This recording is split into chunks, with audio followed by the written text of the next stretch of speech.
Okay guys, lanjut part 4. Nanti lanjut part 5 ni.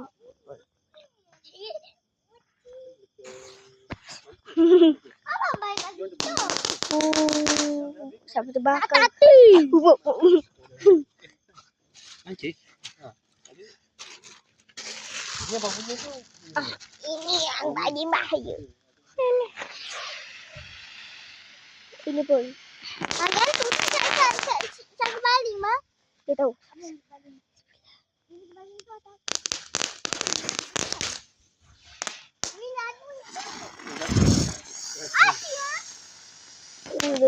Dia besar.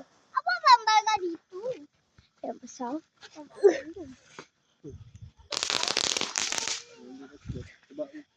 Dicari sih. Kita paham dulu. Umar. Minyak tanah kat sini. Umar bukan main macam tu.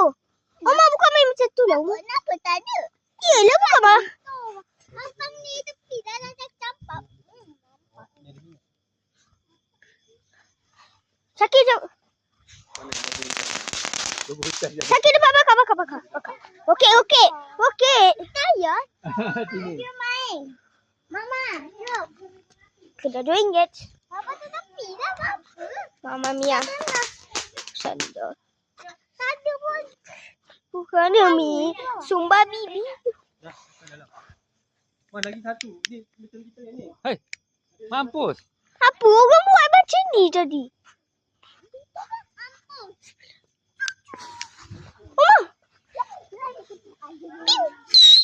Hei. Abang letak bawah ke? Tu. Yang betul apa tu? Yang dia kelak. Main ni tu. Jangan pacak bang, tak boleh pacak. Tu. Tak boleh pacak. Lagi satu. Yes. Mama Mia sudah baju. Kejap. Ha? Yang mati punya tadi. Yang mati punya tadi. Itu yang kita tahu. Itu letak mana? Yang ni. Mama nak main macam yang tu. Jumpa nanti.